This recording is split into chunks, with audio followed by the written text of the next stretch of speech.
মুসলমান ভাইয়েরা রে আমার, প্রত্যেকটা জিনিস আমাকে মেসেজ দিয়া যায়, আমাকে দেখা দিয়া যায়। এ মানুষ, তুমি দুনিয়াতে স্থায়ী নয়, তুমি দুনিয়াতে অস্থায়ী, তুমি অস্থায়ী। তোমাকে মেসেজ দেওয়ার জন্য আমি আল্লাহ কত কিছু দেখাইলাম, কত কিছু দিলাম। দেখো, তোমার চুলগুলো কালো ছিল, তোমার চুলগুলো কত সুন্দর ছিল। তোমার মাথার চুলগুলো এক এক দু দু করে চুলগুলো সব সাদা হয়ে গেছে, এখন আর কালো হবার কোনো বুদ্ধি নাই। কিন্তু আমি কত কালো করে রাখতে চাই, কিন্তু চুলগুলো আমার কথা শোনে না, সাদা হয়ে যায়। বোঝা গেল চুল আমার কথা শোনে না। যে সে আমাকে চুল দিয়েছে তার কথায় আমার চুলগুলো চলাফেরা করি। আমাদের দাড়িগুলো অনেক সুন্দর ছিল, অনেক কালো ছিল, কিন্তু দাড়িগুলো এখন সাদা হয়ে গেছে। কারণ কি? এই পৃথিবীর কোনো মানুষ এমন পাওয়া যায় না দাড়িগুলো সাদা হোক। সাদা হয়ে গেলেও কোনো মেহেন্দি লাগি, রং লাগি কালো করে রাখতে চায়, কিন্তু দাড়িগুলো কালো থাকে না। আল্লাহ ডাক দিয়া কয়, মানুষ দাড়িগুলো তোমার থোতার সাথে আছে, কিন্তু দাড়িগুলো তোমার কথা শোনে না। তুমি মনে রাখবা, দাড়িগুলো তোমার না, তোমার না, দাড়িগুলো হলো আমার।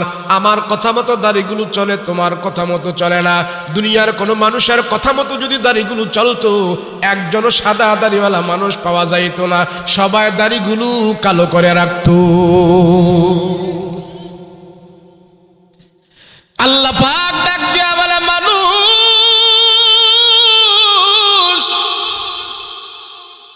এই হায়াত নামক দৌলত আমি আল্লাহ তোমাকে দিয়েছি। তোমার মূল্যবান চোখের ভিতরে আমি আল্লাহ পাওয়ার দিয়েছি, তোমাকে চোখটাও আমি আল্লাহ দান করে দিয়েছি। তোমার এই চোখের সামনে যদি এক টাকা দামের কাগজ রাখা হয়, তোমার দুনিয়াটা অন্ধকার হয়ে যায়। এ মানুষ, 1 টাকার কাগজের পিছনে কি আছে তুমি দেখো না? এই 1 টাকার একটা কাগজ তোমার চক্ষুকে আড়াল করে দিয়েছে, দুনিয়ার সব আলো থেকে তোমাকে বঞ্চিত করে দিয়েছে। বুঝা গেল বান্দা, তোমার পাওয়ার নয়, তোমার ক্ষমতা নয়, এই চোখগুলো আল্লাহ পাক কিছুদিনের জন্য আমাকে ব্যবহার করতে দিয়েছে। চোখের আলো আল্লাহ পাক আমাকে দিয়েছে। আল্লাহ ডাক দিয়া কয়, মানুষ রে, এই চক্ষু তোমার না, চোখের আলো তোমার না। যদি আমাদের আলো হইতো, যদি আমাদের চোখ হইতো, একটা মানুষও পাওয়ারের চশমা লাগাইতো না। পাওয়ারের চশমা লাগায় আমরা কেউ থাকতাম না, আমাদের চোখের মধ্যে চশমা লাগানোর কোনো দরকার ছিল না। আল্লাহ ডাক দেয়া কয়, মানুষ, আমি আল্লাহ তোমাকে এগুলি দিয়েছি সামান্য কিছুদিন ব্যবহার করার জন্য। কিছুদিন ব্যবহার কর। আল্লাহ পাক রব্বুল আলামিন আমার আপনার দেহের ভিতরে কত লক্ষ লক্ষ কোটি কোটি টাকার সম্পদ দিয়েছে।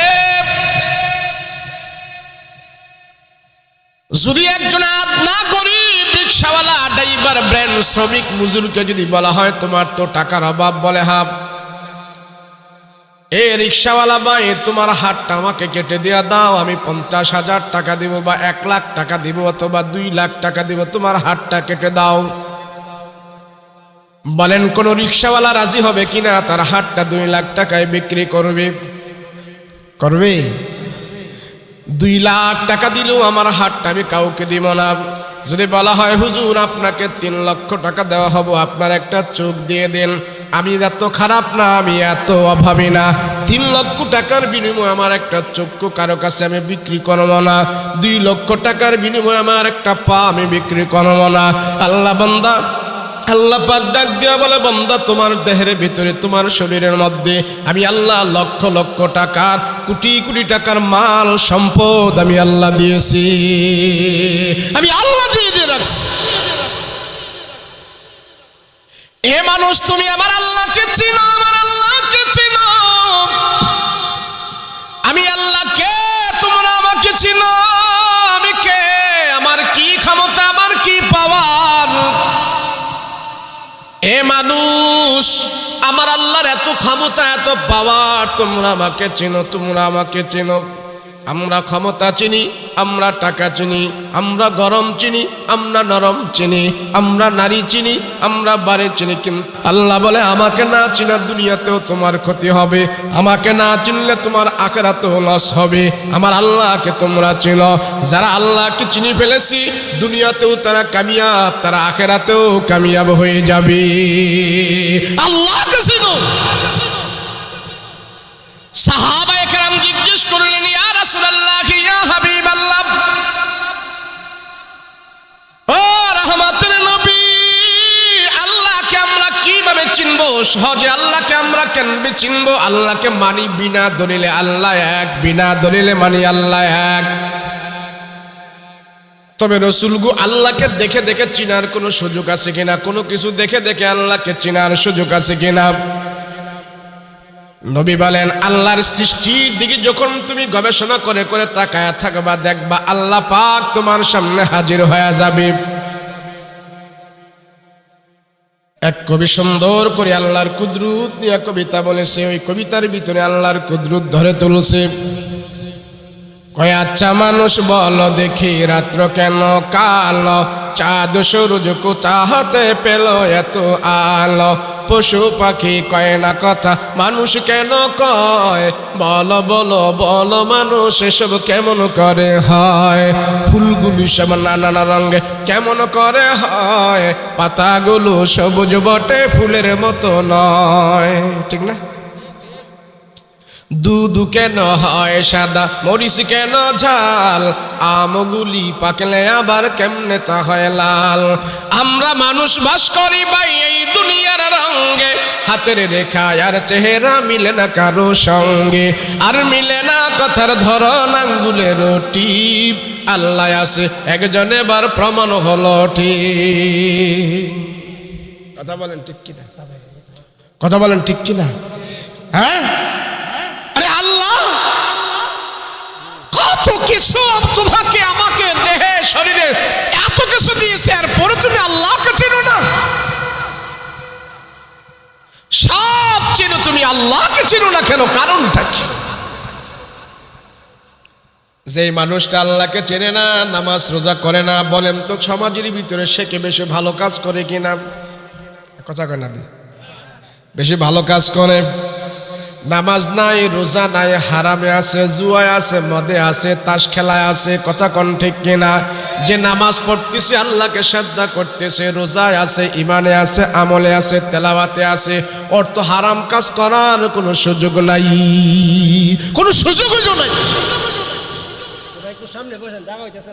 এর জন্য আল্লাহ পাক রব্বুল আলামিন বলেন,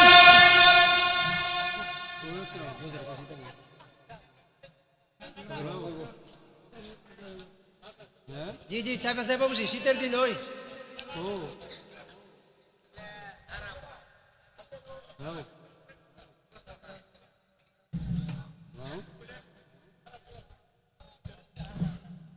আরে আহেন না, কইছে তো আহেন না, সাহেব আহেন না।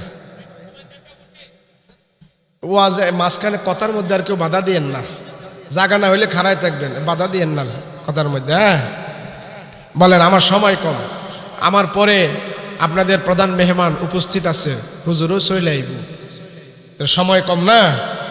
জি, মানুষকে আল্লাহ পাক যা কিছু দিয়েছে, মানুষ যদি আল্লাহকে চিনত, আল্লাহর দরবারে সবসময় সাজদা দিয়ে পড়ে থাকতো। তো মানুষ নিমক হারাম, সাউন্ড ঠিক করেন না, কারণ বাইরে কে মানুষ নিমক হারাম। যদি মানুষ নিমক হারাম হয়, আল্লাহর যিনি দেওয়া জিনিসগুলো, আমি প্রতিধ্বনি কমার সাউন্ড বাড়া, আল্লাহর জিনিসগুলো যখন সে বিচার করে না, আল্লাহ তারে কি দিয়েছে, এই মানুষটাই আল্লাহর দরবারে নিমক হারাম হয়ে যায়। আর যে নিমক হারাম হয়ে যাবে, এই মানুষের দ্বারা দুনিয়ার কোনো মানুষ শান্তি পাবে না, দুনিয়ার কোনো মানুষ তার দ্বারা শান্তি পেতে পারে না, কেননা সে নিজেই তো অশান্তির ভিতরে থাকবে। মুসলমান ভাইয়েরা আমার, আল্লাহ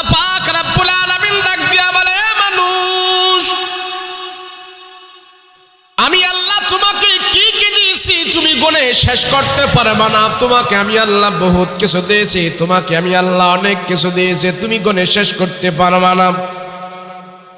তোমার যেটা দরকার ছিল না আমি আল্লাহ তাও দিয়েছি, অতিরিক্ত ভালোবাসার জন্য, অতিরিক্ত মহব্বতের জন্য। এ বান্দা, তোমার এক এক সময় এক একটা জিনিসের দরকার, তাও ব্যবস্থা আমি করে দিয়েছি। এ বান্দা, তোমার মায়ের পেটের ভিতরে তোমার কোন খাদ্যের প্রয়োজন, সেখানে কোনো ডাক্তার ইঞ্জিনিয়ার সেখানে তোমার খাদ্যের ব্যবস্থা করে নাই, আমি আল্লাহ সেখানে তোমার খাদ্যের ব্যবস্থা করেছি। তোমার মায়ের ভিতরে তুমি কোন খাবার খেলে তোমার জন্য উপযুক্ত হবে, তোমার স্বাস্থ্যের জন্য ভালো হবে, সেই খাদ্যের ব্যবস্থাও তোমার মায়ের পেটে আমি আল্লাহ তাআলা করে দিয়েছি। মায়ের পেট থেকে দুনিয়াতে আসার পর তোমার কোন খাদ্যটা ভালো হবে, সেই খাদ্যটাও আমি আল্লাহ পাক নির্ণয় করে দিয়েছি। মানুষের দুনিয়াতে আসার পর তুমি একদম দুর্বল, তুমি একদম দুর্বল, তুমি একদম দুর্বল থাকবে। কোন খাবার তুমি খেতে পারবে, তোমার জন্য উপযুক্ত কোন খাবারটা, সেই খাবারটাও আমি আল্লাহ তাআলা তোমার জন্য নির্ধারণ করে দিয়েছি। শুধু নির্ধারণ করে নাই, ওই খাবারের ভিতরে আমি আল্লাহ তাআলা এমন ভিটামিন প্রবেশ করে দিয়েছে, কোন জায়গা থেকে সেই ভিটামিন আমি সংগ্রহ করাই নাই। বান্দা, দুনিয়াতে যাবার পর আমি জানি তুমি শক্ত জিনিস খেতে পারবা না, আপেল কমল আঙ্গুল ভাজি এগুলো খেতে পারবা না, রুটি খেতে পারবা না। সেই জন্য দুনিয়াতে যাবার পর তোমার খাদ্যের প্রয়োজন, সেজন্য আমি আল্লাহ তাআলা তোমার মায়ের পেটের ভিতরে আমি দুধের ব্যবস্থা করে দিয়েছি। জানো সেই দুধের ভিতরে কে আছে? আমি আল্লাহ তোমার মায়ের স্তনের দুধের ভিতরে আমি আল্লাহ 70 প্রকারের ভিটামিন সেখানে ঢুকায়া দিছি।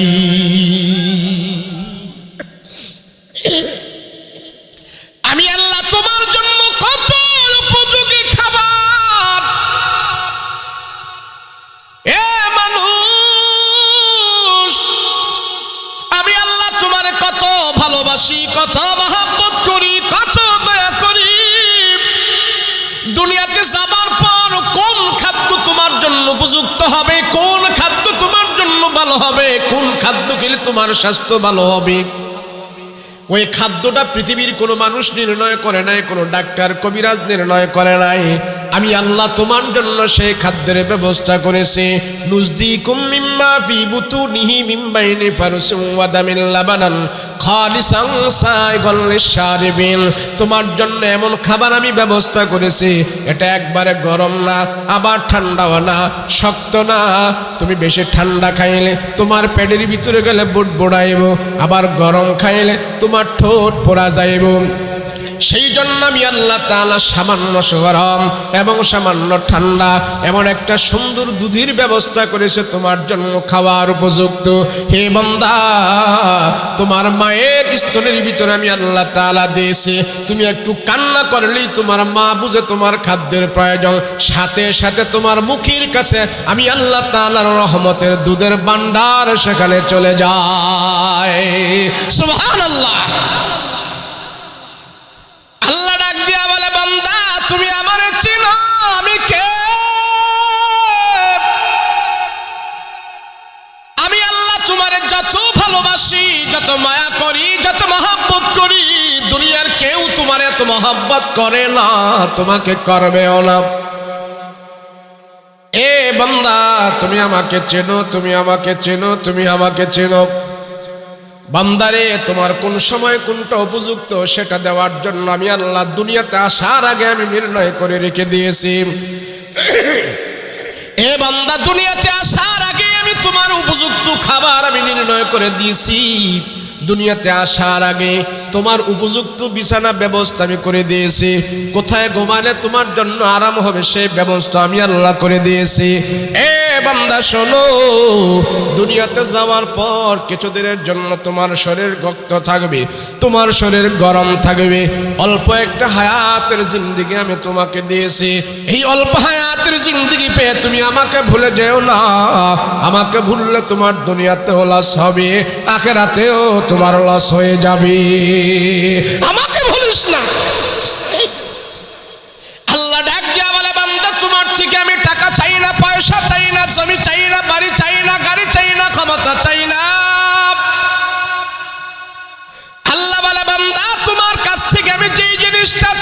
অতি সহজ, অতি সহজ। আল্লাহ ডাক দিয়ে বলে, তুমি যদি আমার কাছ থেকে নাজাত চাও, আমার কাছ থেকে যদি মুক্তি পেতে চাও, তোমার অন্তরের ভিতরে আমার ভয়টা ঢুকায়া দাও।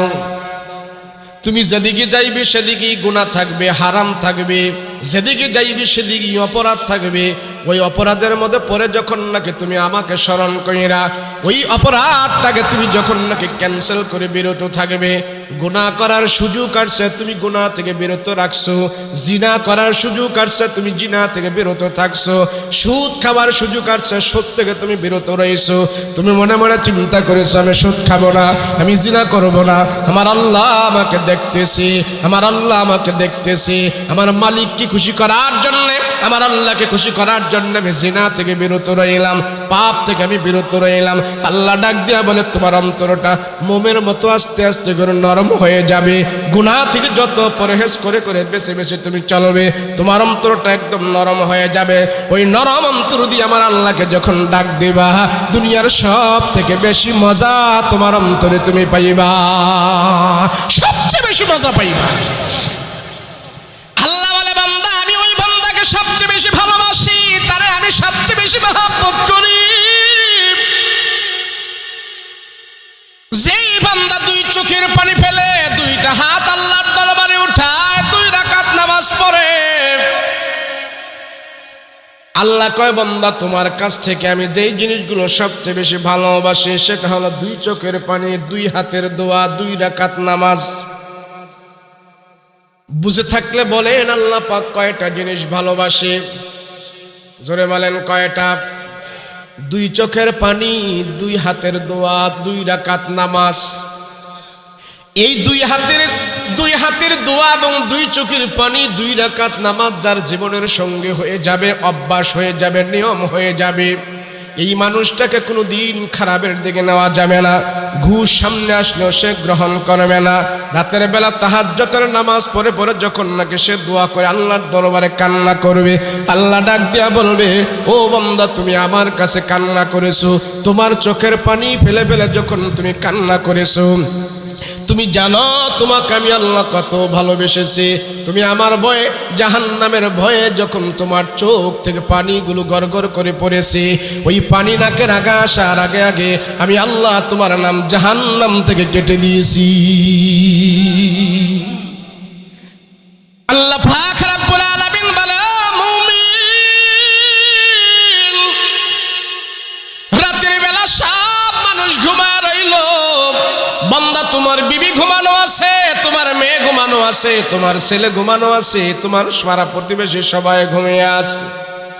এমন মুহূর্তে তুমি যখন নাকি ওযু বানায়া সবাইকে ঘুমের ভেতরে রাইখা তুমি জাগ্রত হইয়া আমার দরবারে কান্না করেছো, 2 রাকাত নামাজ পড়ে যখন নাকি 2টা হাত আমার দরবারে উঠায়া দিয়েছো, তোমার চোখের পানি ছেড়ে দিয়েছো। তোমার চোখের পানি আসার পর জানো জানো কেমন হয়েছে জানো? গাভীর ভিতর থেকে দুধ দহন করার পর এই দুধ আর গাভীর বানের ভিতরে ঢোকানো সম্ভব না।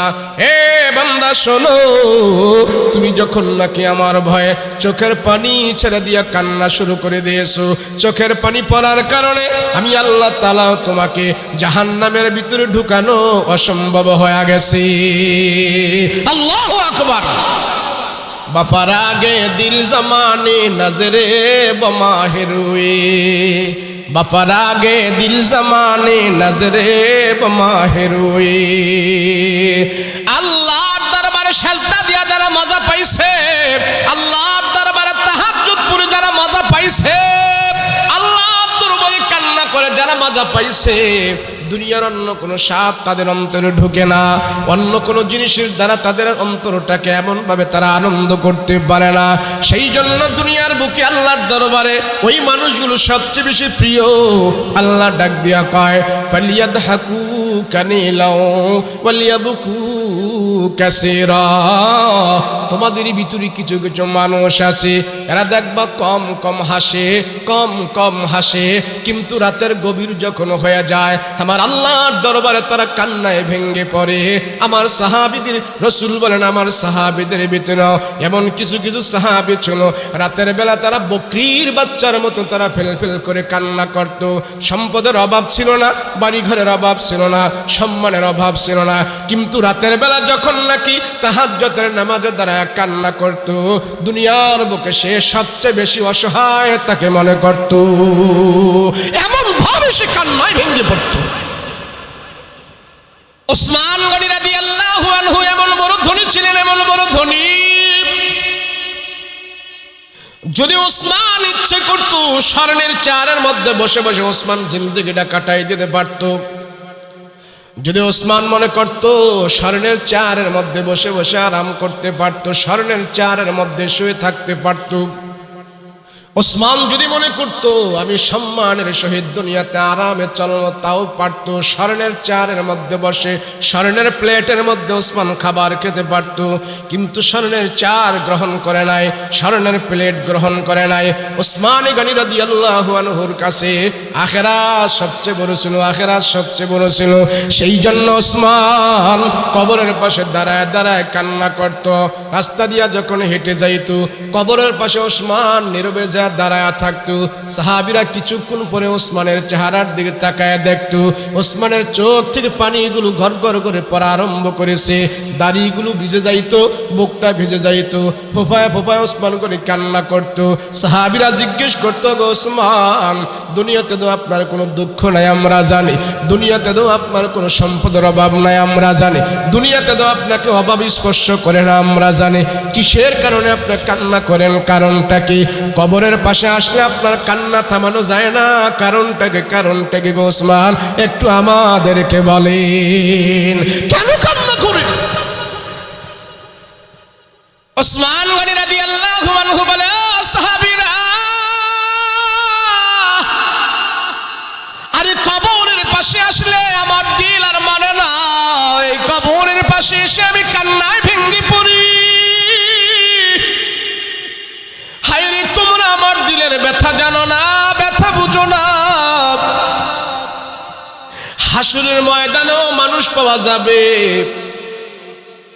ফুলসেরাতেও মানুষ পাওয়া যাবে, জান্নাতেও মানুষ পাওয়া যাবে, জাহান্নামেও মানুষ পাওয়া যাবে, কিন্তু কবর এমন এক ঘর, এই ঘরের ভিতরে কোনো মানুষ থাকবে না, মানুষ থাকবে না। আমার ঘরের ভিতরে আমি ওসমান থাকবো, আমি ওসমান থাকবো। আমার সহায় সম্পত্তি, ধন সম্পদ সেখানে কোনো চলে আসবে না। দেখো দেখো, এই কবরগুলোর ভিতরে কত নামি দামিরা শুয়ে আছে, কত গরিব মানুষেরা শুয়ে আছে, কত রাজা বাদশারা শুয়ে আছে। প্রত্যেকে যখন নাকি কবরের ভিতরে ঢুকে গেছে, সবাই এক কাতারের ভিতরে ঢুকে গেছে, তাদের সার্টিফিকেট সুনাম এখানে কোনো কাজে আসে নাই। সবাই একবারে এক কাতারে সমানভাবে কবরের ভিতরে ঘুমাইতেছে, কারো কবরে কেউ নাই, প্রত্যেকের কবরে প্রত্যেকে আছে। আমি ওসমান ভয় করি আমার কবরের মধ্যে তো আমি থাকবো, সেখানে কেউ থাকবে না। রসুল বলেছেন, কবরটা কারো জন্য জাহান্নামের গর্ত হয়ে যাবে, কবরটা কারো জন্য জান্নাতের বাগান হয়ে যাবে। আমার ওসমানের ভয়, আমার কবরটা যদি জাহান্নামের গাড়া হয়ে যায়, আমার কবরটা যদি জাহান্নামের টুকরা হয়ে যায়, আমার ওসমানের হবে কি? আমার কবরে আমি একা একা ধুকে ধুকে পরে পরে সেখানে আযাব খানবো, তোমরা কেউ আমার কবরে যাবা না।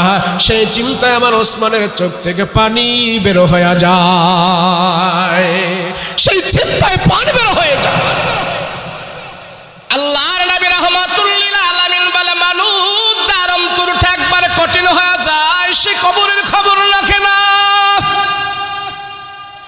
জাহান্নামের ভয়ের কথা তার দিলের ভিতরে থাকে না। আল্লাহ ডাক দিয়া বলে, মানুষ তোমাদের কি হইল? তোমাদের অন্তরটাকে তোমরা এমন ভাবে কেন শক্ত করে ফেলেছো, কারণটা কি? আল্লাহ ডাক দেয়া বলে, মানুষকে আমি আল্লাহ এত ভালোবাসি, তারপরও মানুষের অন্তরটা এত শক্ত কেন?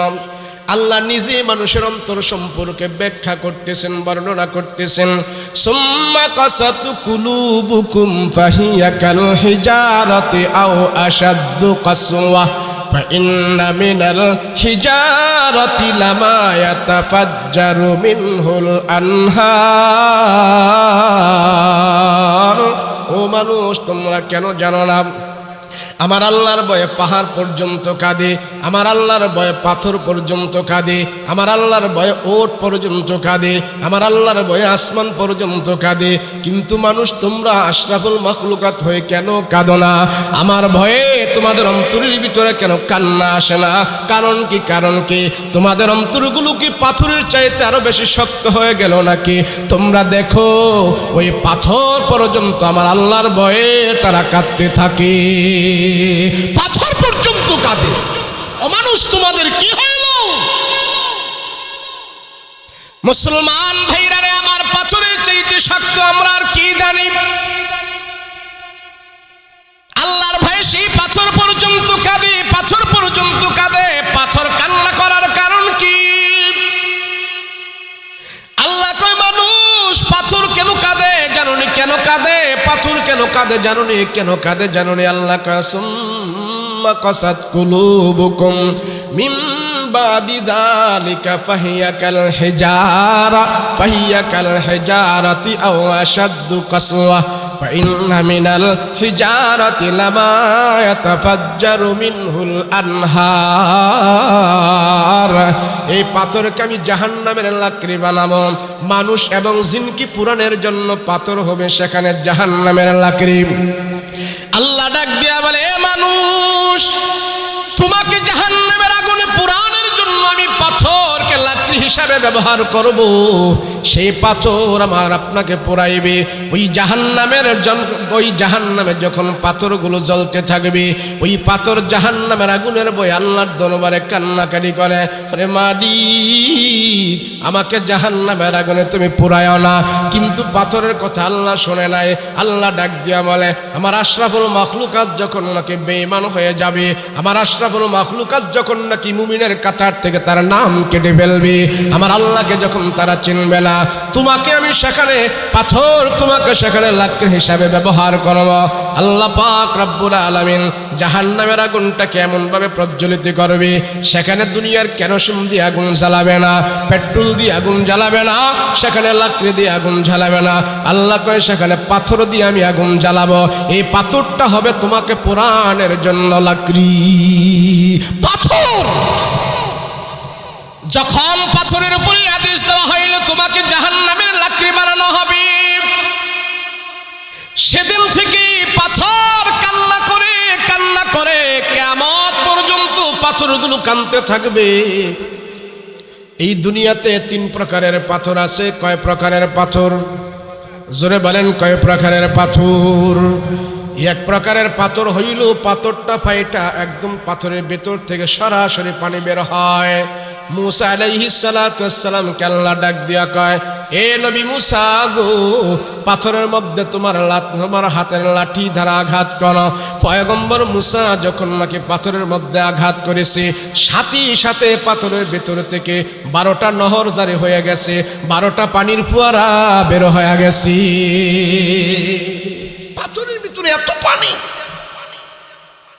আরেক প্রকারের পাথর আছে, অজস্র জোরে পানি পড়ে না, শুধু ঘামে তার টেপ টেপ করে পানি পড়ে, পুরা পানি পড়ে না। পাথরটা কাঁপতে থাকে, আস্তে আস্তে করে পানি বের হইতে থাকে। আপনারা যারা মাধবকুণ্ড, সীতাকুণ্ডে গেছেন, জাফলংয়ে গেছেন, আছেন না? গেছেন নি? মাধবকুণ্ডে যান নাই? সিলেটের হবিগঞ্জ মাধবকুণ্ড একটা ঝর্ণা আছে, ঝর্ণা পাথরের ভেতর থেকে পানি বের হইতেছে। আমি নিজে দেখে আসছি, শুধু পানি বের হইতেছে, পাহাড়ের ভেতর থেকে পানি পড়তেছে, পানি পড়তেছে, পানি পড়তেছে। আমাদের এক হুজুর ওখানকার এক লোককে জিজ্ঞেস করলো, ভাই এই পানি কখন পড়তেছে, কখন থেকে পড়তেছে, কতদিন ধরে পড়তেছে? সে বলে হুজুর আমাদের বয়স ৩৫ বছর, আমার বয়স ৩৫ বছর, আমার বাবাও এখানে ছিল, আমার দাদাও এখানে ছিল, তারাও নাকি দেখে গেছে এইভাবে পানি পড়তেছে, আমিও দেখতেছি পানি পড়তেছে, কোনোদিন কমেও না বাড়েও না, শুধু এইভাবে পানি পাথর থেকে পড়তেছে। তখনই কোরআনের আয়াত আমার মনে হয়ে গেছে, হায়রে আল্লাহ পাক রব্বুল আলামিন বলেছে মানুষ আমার আল্লাহর ভয়ে পাথর কাঁদে, পাথর কাঁদে। মানুষে পাথরের চাইতে তোমাদের দিলটা আরো নরম হয় না কেন? পাথরের চাইতে তোমাদের দিলটা আরো শক্ত হয়ে গেছে, তোমার দিল থেকে কান্না বের হয় না কেন? ওই দিলগুলোর জন্য আল্লাহ পাক আফসোস করতে থাকে, ও মানুষ এত শক্ত দিল নিয়ে তুমি আমার কাছে আসবা না, এত শক্ত দিল নিয়ে তুমি দুনিয়াতে থাইকো না, আমার আল্লাহর রহমত তোমার ভিতরে ঢুকবে না, ঢুকবে না তোর ভিতরে। সৌদি আরবে যারা গেছেন, তারা মধ্যে মক্কা মদিনা যারা সফর করেছেন, তায়েব গেলে দেখবেন আমার রাসূল পাক সাল্লাল্লাহু আলাইহি ওয়াসাল্লামকে মেরে ফেলার জন্য কাফেররা ষড়যন্ত্র করেছিল। নবীজি এক পাহাড়ের নিচে বসছে, আর কাফের মুশরিকরা পাহাড়ের উপরে উঠে বিশাল বড় একটা পাথর ছেড়ে দিয়েছে। নবীজি ডাইরেক্ট নবীজির কাছে এইভাবে সরাসরি পাথরটা চলে আসবে, আর নবীজি পাথরের উপর পড়ে, পাথরের নিচে পড়ে একবারে মুহাম্মদ শেষ হয়ে যাবে। কাফের মুশরিকরা এই ষড়যন্ত্র করেছে। ওই কাফের যখন পাহাড়ের উপরে উঠে যখন নাকি পাথরটা এইভাবে ছাড়ছে, এখনো সেখানে পাথরটা আছে, ছোট্ট একটা পাথর এইভাবে ধাক্কা দিয়া রাখছে, বড় পাথরটাকে নিচে পড়তে দেয় নাই। আল্লাহ পাক দেখায়া দিয়েছে, দেখো দেখো পাথর কিভাবে আরেকটা পাথরকে সেখানে আটকায়া দিয়েছে, আমার রহমতের নবীকে আমি আল্লাহ বাঁচাইয়া দিছি। পাথর আল্লাহ ডাক দিয়া বলে, মুমিন তোমার অন্তর পাথরের চাইতে কেন আরো শক্ত হয়ে গেছে? অন্তর নরম করো, অন্তর নরম করো। তোমার অন্তরের ভিতরে যখন নাকি শক্ত হয়, তোমার কাছে ঘুষের টাকা ভালো লাগে, সুদের টাকা ভালো লাগে, হারামের টাকা ভালো লাগে। যাদের অন্তরেরটা পাথরের চাইতে আরো বেশি শক্ত, এদের কাছে হারাম ভালো লাগে, হারাম খুব আরাম লাগে, নামাজ ভালো লাগে না, সাজদা ভালো লাগে না, রোজা ভালো লাগে না। ওই কঠিন দিলওয়ালা মানুষদেরকে আল্লাহ ডাক দেয়া কয়, রে মুমিন আমার দরবারে যখন তুমি আসবা, তোমার অন্তরটাকে নরম করো, নরম করো, নরম করো। তোমার অন্তরের ভিতরে গুনাহযুক্ত করো না, তোমার অন্তরের ভিতরে শিরক মিশ্রণ করো না। মানুষ 40,000 মানুষ একদিকে যাক, তুমি যদি জানো এটা কোরআন বিরোধী, তুমি যদি জানো এটা সাহাবী বিরোধী, তুমি যদি জানো এটা রসুল বিরোধী, হাজার হাজার মানুষ সেখানে যাবে, তুমি কিন্তু সেখানে যাবে না, তুমি কিন্তু সেখানে যাবে না। তুমি আমার পয়গম্বরের আদর্শের উপরে টিকে থাকবা। সব জায়গা সে গলে গলে যায়, ওখানে জাহান্নামের দিকে যায়, তুই যাস না। তোর দিল নরম কর, তোর দিলকে বুঝা আমি আল্লাহর জন্য আসি, সমস্ত মানুষের দিকে আসি না। কথা বলেন ঠিক কিনা? আমাদের তো বাঙালির একটা অভ্যাস হইল, হ্যাঁ গেছে আমি গেলে সমস্যা কি? কথা এখন ঠিক না? যদি এটা খারাপ হইতো, এত মানুষ কি হেন যাইতো? এই হুজুর হয়তো কই বইল, কথা কোন ঠিক না? হুজুরা কতই কয়, এত কিছু মাইনা কি পারা যায়নি? তো ছুরছে, যাচাই নাই বাছাই নাই, বেড়ার ফালের মতো সব ছুটছে। জায়গা করমপুর, ওই বেড়া ভাত গেলে চলতো, বেডটাইনো জায়গা। এদের দিল পাথরের চাইতে আরো শক্ত হয়ে গেছে। শিরকের দিকে যারা দৌড়ায়, গুনাহের দিকে যারা দৌড়ায়, হারামের দিকে যারা দৌড়ায়, এদের দিল পাথরের চাইতে আরো শক্ত হয়ে গেছে। আল্লাহ বলে, পাথরের মতো শক্ত দিলগুলোতে আমার রহম আসে না, এগুলি নাপাক হয়ে মারা যায়, মুরতাদ হয়ে মারা যায়, শিরক নিয়ে মারা যায়, জাহান্নামী হয়ে কবরে যায়। আমরা তো মনে করি হুজুর তো, আরে না, আমার দিলটা আল্লাহর কাছে অনেক দামি। আল্লাহ কোরআনে বলেন, ওয়াহুসিলা মা ফিস সুদূর, হাসরের ময়দানে আমার দিলটারে টুকরা টুকরা করে সবার সামনে ভাঙবে, আমার মুখ বন্ধ, হাত বন্ধ, ওই দিলের ভিতর থেকে আওয়াজ আসবে, খোদা ওই ফাগরি ফুগরি লাগাইয়া টুপি টাপি লাগায় ওয়াজ করছে ঠিক, কিন্তু এর দিলটা ভালো ছিল না। সেদিন দিল আল্লাহর সাথে কথা বলবে, রাসূলদের উপরে আল্লাহ পাক একটা হুকুম আগে দিছে, ও নবীরা, ও ঈসা নবী, ও মুসা নবী, ও নূহ নবী, সব নবীদের উপরে আল্লাহ পাক বলছে তোমাদের উম্মতের দিলের পিছনে আগে মেহনত করো। দিল ঠিক সব ঠিক। দিল ঠিক করার জন্য police, BDR, RAB, Sita, cobra, army, জেলখানা, লাডি, ভিডা, টিয়ার সেল যা করেন এগুলো দিয়ে দিল ঠিক হয় না। দিল ঠিক হয় আল্লাহর ভয় দিয়া, আর আল্লাহর ভয় শিখতে হবে নবী রাসূল দিয়া। কথা বলেন ঠিক কিনা? আপনাদের এটা কোন থানা? এই ভৈরব থানা হয়েছে কয় বছর হয়েছে? 40 বছর, 60 বছর, আরো বেশি। আচ্ছা ধরেন 60। আচ্ছা 60 বছরের ভিতরে, 60 বছরের ভিতরে কমপক্ষে দুই বছর করে হইল 30 জন ওসি আইছে এই ভৈরব থানা, আইছে না? কয়জন? 30 জন ওসি আইছে। এই 30 জন ওসিরে সরকারে বেতন দিছে, রেশন দিছে, গাড়ি দিছে, বাড়ি দিছে, গাড়িটা ঘুরনের লাগে তেলও দিছে, পেট্রোলও দিছে, কত কিছু দিছে, দিছে না? এই 30 জন ওসির পিছনে সরকার কত টাকা মেহনত করার কারণ হইল এই ভৈরব থানায় যেন বড় ধরনের কোনো সন্ত্রাসী কর্মকাণ্ড না হয়, চোর ডাকাত যেন ভালো হয়, বদমাশ যেন ভালো হয়, এগুলোর জন্যই তো। একজন ওসি কি বুকে হাত দিয়ে বলতে পারবো ভৈরব থানার বড় সন্ত্রাসীটাকে আমি জেলের ভিতরে ঢুকাইয়া রিমান্ডের মাঠ দিয়া আল্লাহর ওলি বানাইয়া বাড়ি ফাটাইছি? পারবে কইতো? একটা ওসি কইতে পারতো না। তারা সরকারের টাকাটি দিছে ফাও, তাই না?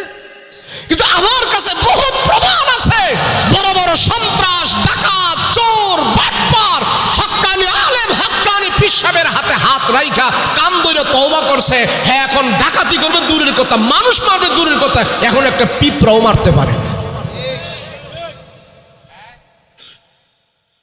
তাহলে আল্লাহর ভয় ঢুকে আল্লাহওয়ালাদের কাছে গেলে, কোরআনওয়ালাদের কাছে গেলে, হক্কানি আলেমদের কাছে গেলে তারা বলে এইভাবে এইভাবে চলো, আল্লাহকে মানো, আল্লাহকে মানো, এইভাবে এইভাবে চলো। কথা বলেন ঠিক কিনা? তাহলে আল্লাহর ভয় যদি দিলের ভিতরে আনতে হয়, দিল যদি ভালো করতে হয়, তাহলে আল্লাহর ভয় কিভাবে ঢুকাইতে হবে নবী রাসূল সাহাবায়ে কেরাম সব পদ্ধতি আমাদেরকে শিখাই দিয়েছেন। কথা বলেন ঠিক কিনা? দিল ভালো করবেন তো ইনশাআল্লাহ? বলেন ভালো করবেন তো ইনশাআল্লাহ? এই শুনুন, দিল ভালো করার সহজ আমল হইল আল্লাহর আদেশ মানো, আল্লাহর নিষেধ মানো, কিচ্ছা কাহিনী শেষ। মানবেন তো ইনশাআল্লাহ? আল্লাহ আমাদের তৌফিক দান করেন। বলেন আমিন। হুজুর চলে আইছি, আলহামদুলিল্লাহ। অনেক সুন্দর সুন্দর দামি দামি কথা বলবে। আমার বাতি অফ করে দিছি, আলহামদুলিল্লাহ। আমাদের আজকের প্রধান মেহমান অনেক সুন্দর বয়ান করবে, আপনারা সবাই বসবেন। খুব সুন্দর চমৎকার আলোচনা করে। আল্লাহ হুজুরের জবানে বরকত দেন, বলেন আমিন। আল্লাহ হুজুরের হায়াতে বরকত দেন, বলেন আমিন। আল্লাহ সারা দুনিয়া